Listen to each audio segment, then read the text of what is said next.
जो लोग रहते हैं वो कुर्दिश मूल के हैं। एनएफपी उनकी एक ऑर्गेनाइजेशन है जिसको टर्की ने आतंकवादी भी घोषित कर रखा है। टर्की की कोशिश कब बीच में तो ये सोचा था कि सिविल वॉर हो जाएगी, बिल्कुल जो हो भी गई थी, फिर उसके बाद इनका था कि उसको कब्जा भी कर लेंगे उस क्षेत्र पे, मगर ऐसा नहीं कर पाए। अब ये देखना है, अब इसराइल का कहना ये है कि वो बार बार स्ट्राइक इसलिए कर रहा है कि ये सप्लाई रूट है, ईरान के वेपन सिस्टम सीरिया होते हुए लेबनान जाते हैं हिजबुल्ला के पास में, इसलिए हम उसको करना। उसकी पॉलिसी ये है कि पहले सप्लाई रूट को कट कर दो ताकि वेपन ना पहुंचने पाए ईरान से। फिर दूसरी तरफ ये है कि उनको वहां पे जो उनके बड़े बड़े कमांडर्स हैं उनको मार दो, यानी हिजबुल्ला को डिग्रेड कर दो, कमजोर कर दो, फिर अटैक करके उनके ऊपर अटैक करो फुल फ्लेज्ड। ये अभी तक की जो स्ट्रेटेजी है उससे ऐसा लगता है कि वो ऐसा करने जा रहे हैं। इसके बारे में काफी रिपोर्ट्स भी आ रही हैं। अब ये देखना है कि ये कैसे हो, ये बहुत मुश्किल है काम करना, लेकिन ये है कि दूसरा एम ये है कि डिस्ट्रॉय कर दो सब। वो उसमें आगे बढ़ते जा रहे हैं। सीरिया के अंदर कोई स्टेबिलिटी ना आने पाए, सीरिया के अंदर कोई रिजीम ना बनने पाए, ये उनका ये है। अरे दूसरी तरफ ये भी है, साथ में गाजा की बात चल रही है, लगातार वहां रोजाना बॉम्बिंग हो रही है जिसमें लोग मर रहे हैं, सिविलियन मर रहे हैं, और सिविलियन जो पॉपुलेशन है उसके ऊपर अटैक किया जा रहा है। और वहां पर पूरी तैयारी हो गई है फिलहाल उनको गाजा को खाली कराने की।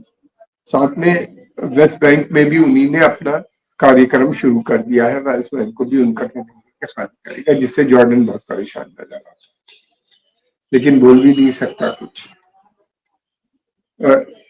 फिर उसके बाद ये भी है कि इसराइल के लिए एक बहुत बड़ी मुश्किल भी खड़ी हो गई है, वो ये है कि रेड सी में हूती रेबल्स ने इनकी सप्लाई रूट को बिल्कुल डिस्टर्ब कर दिया।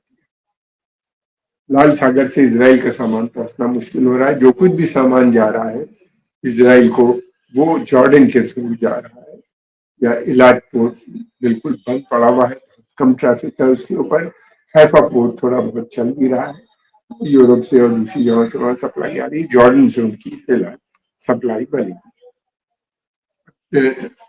जॉर्डन से जो वेस्ट बैंक है उसका एक बड़ा पार्ट, बड़ा बॉर्डर भी है उनके साथ मिलता है। जॉर्डनियन जनता की डिमांड है कि ये सप्लाई बंद होनी चाहिए, लेकिन जॉर्डन तक वो कर रहा है।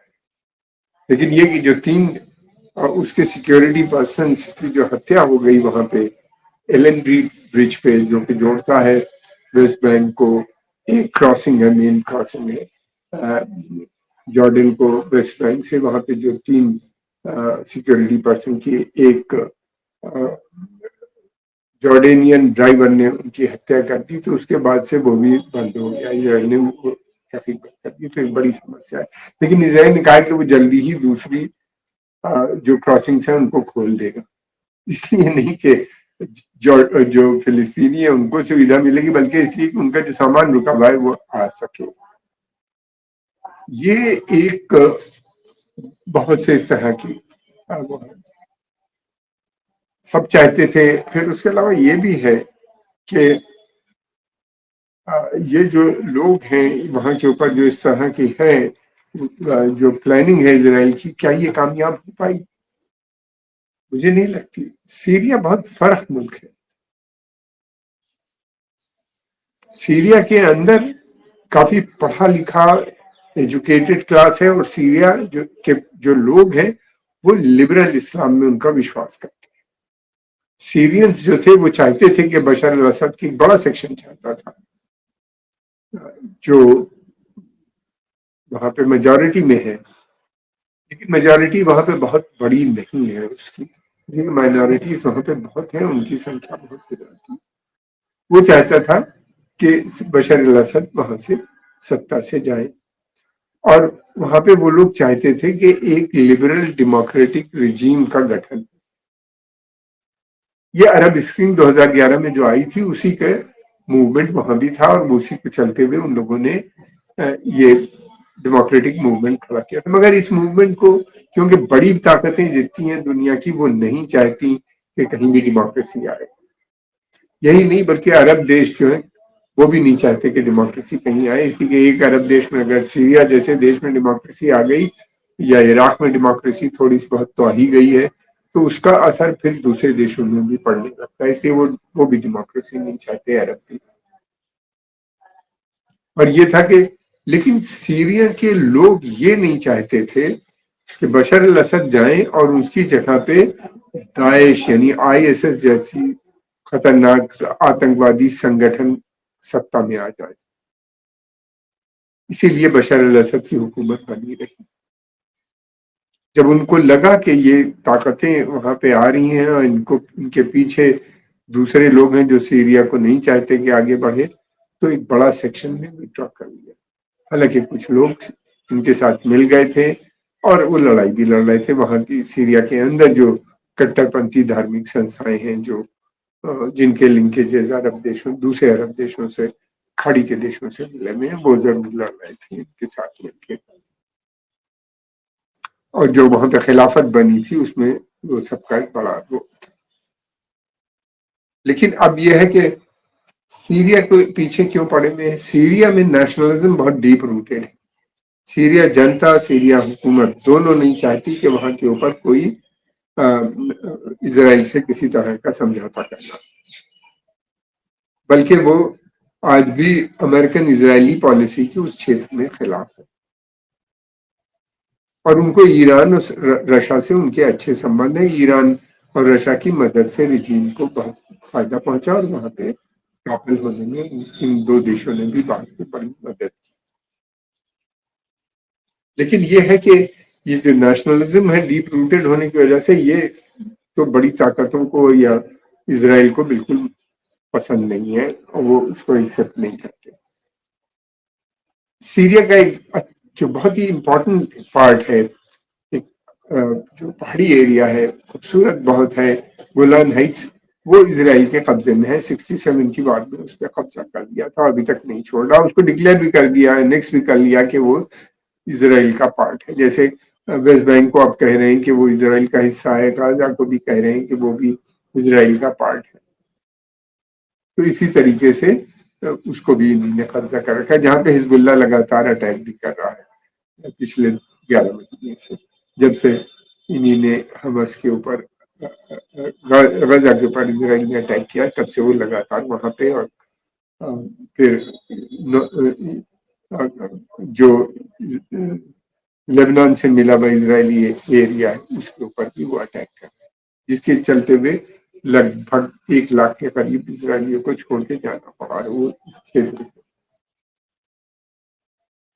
अमेरिका ने भी इनके एक पार्ट पे कब्जा कर रखा है जहां पे तेल पाया जाता है। वहां पे उन्हीं ने बेस भी बना रखा है। अमेरिकन भी इसराइल के साथ मिलके या अलग अलग वहां पे सीरिया के ऊपर अटैक करते रहते हैं। अब ये जो है ये एक बड़ी समस्या है। लोग वहां के सीरियन चाहते हैं कि अमन शांति हो, मुल्क में डेवलपमेंट हो, और उन्हीं ने बशर अल असद की रिजीम को एक्सेप्ट कर लिया है कि इस वक्त कोई दूसरी चॉइस नहीं है, यही बेस्ट इन्हीं के साथ है। वहां पे दूसरा जो सीरिया आर्मी है जिसका बहुत इंपॉर्टेंट रोल है, वो काफी नेशनलिस्ट सेंटिमेंट से बनी हुई है। नेशनलिज्म उसमें भी बहुत डीप है। वही नेशनलिज्म था जिसने सीरिया में उन लोगों ने कू करके सत्ता में आए थे। हाफिज अल असद जिसमें बाद में आखिर राष्ट्रपति बने, वो सेना के समय प्रमुख अधिकारी। वहां की जो आर्मी है उसका कमांड स्ट्रक्चर नहीं थी। पूरी इतने दिन की लड़ाई चली, इजराइल, अमेरिका, बहुत से अरब देश, दाइश, आईएसएस और उसके अलावा और दूसरे आतंकवादी संगठन सब वहां पे लगे हुए थे। कब्जा भी कर लिया था बड़ी जमीनों पे, लेकिन बाद में सबको छोड़ना पड़ा। और वो उसका रीजन ये था कि आर्मी की जो स्ट्रक्चर था उसको नहीं तोड़ पाए, वो लड़ती रही। और इसी वजह से आज बशर अल असद अभी भी प्रॉब्लम है, उसको ईरान और रशिया से सप्लाई भी मिल गई। ब्रिटेन की और दूसरे मदद जो मिलती है। दूसरी वहां पे इंपॉर्टेंट चीज है बाथ पार्टी। ये भी एक नेशनलिस्ट पैन अरब नेशनलिस्ट पार्टी है जो इराक और सीरिया में थी। और ये पार्टी भी नेशनलिज्म की बात करती है, ये पार्टी भी नहीं टूटी। इस पार्टी में भी स्ट्रक्चर बना रहा, इसके बहुत सिंपैथाइजर और सपोर्टर है वहां पे अभी भी। और जो ये भी चाहते हैं कि सीरिया की इजिप्ट और इराक सबसे एक फेडरेशन बननी चाहिए। खैर वो तो बनी भी एक बार इजिप्ट और सीरिया की, वो चल नहीं पाई। एक दूसरे को इन्होंने अक्यूज किया, वो टूट गई। वो बहुत मुश्किल है, वो डेमोक्रेटिक सेटअप में तो पॉसिबल हो सकता है इस तरह की फेडरेशन, मगर यहाँ पे दो तानाशाह हों या इस तरह की, वहां मुझे नहीं लगता कि इस तरह से बन सकता है। तो वहां की जो बात पार्टी है उसका वो भी मजबूती से दोबारा से काफी स्ट्रेंथन हो गई है, ये रिपोर्ट्स आ रही है वहां पर। और ब्यूरोक्रेसी और इन सब चीजों पे काफी टाइट कंट्रोल बात पार्टी का नजर भी आता है। तो ऐसे में ये इसराइल को मंजूर नहीं है। इसराइल इनके साथ लगातार, अमेरिकन भी नहीं चाहते कि वहां पे हो। टर्की नेटो का मेंबर है। टर्की बात भले इसराइल के बहुत करे, मगर कोई बड़ा सख्त कदम तक इसराइल के खिलाफ नहीं उठा सकता। हम अलग से बात करेंगे टर्की के ऊपर कि टर्की किस तरीके से इसराइल की अभी भी मदद कर रहा है, वहां पे सप्लाई भी जारी है और बाकी सब चीजें हैं। किसी और समय उनसे बात करेंगे। अब हालात बहुत बुरे हैं, जंग फैलती भी दिखती है इसराइल के अंदर। इसराइल जो है वो सीरिया के अंदर आने का उसका कोई प्लान नहीं, जानता है कि वो फंस जाएगा अगर वहां पे आएगा। उसका मेन टारगेट साउथ लेबनान, जहाँ पे हिजबुल्लाह का बेस है, वो उनका मेन टारगेट है। वो वहां पे दोबारा से पूरी कोशिश कर रहे हैं कि डिग्रेड होने के बाद वहां पे आए। नेतन्याहू गवर्नमेंट की पॉलिसी ये है कि एक तरफ तो उन्हीं ने जंग को जितना वो फैला सकते हैं वो लगातार फैलाए चले जा रहे हैं। सेना में, इजरायली सेना में इसके खिलाफ वो काफी रिजेंटमेंट है। बहुत से आर्मी ऑफिसर्स ने रिजाइन भी किया और यूथ भाग भाग के जा रहा है, सर्विसेज नहीं ज्वाइन करना चाहता कंपल्सरी आर्मी की। और एक बड़ी समस्या, इकोनॉमिक कंडीशन भी इसराइल की बहुत खराब है, मगर उसको कोई फिक्र नहीं है। वो चल लगता ऐसा है कि जो डीप स्टेट है इसराइल में, वो चाहती है कि जंग चलती है। अपेरेंटली भले कोई कुछ कहे, मगर ये वो चाहती है कि जंग चलती रहे। वो चाहती है कि ये मौका अच्छा है, गाजा को खाली करा दिया जाए, वेस्ट बैंक से भी जितने लोगों को निकाला जा सकता है निकाला जाए, या वहां पे वैसी ही हालत कर दिया। लेबनान में कम से कम हिजबुल्लाह को बर्बाद कर, डिग्रेड कर दिया, जबकि ध्वस्त कर दिया जाए।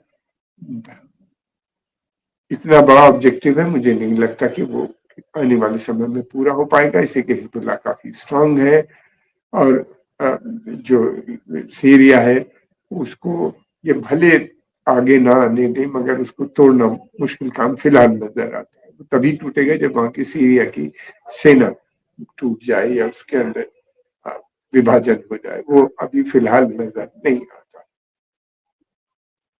क्या होगा, हमें कुछ और वेट करना चाहिए। हालात बुरे। आज के इस पॉडकास्ट में इतने ही। हम जल्दी अपने पॉडकास्ट आपके सामने। हम आपके आभारी हैं, आपने समय निकाल के इसको देखा। अगर आपको पसंद आया तो इसको लाइक कीजिए, सब्सक्राइब कीजिए। हमारा अनुरोध है इसको आप ज्यादा से ज्यादा अपने मित्रों को, जानने वालों को भी लिंक भेजें ताकि अधिक से अधिक लोग इसको देख सकें। आपका बहुत बहुत धन्यवाद।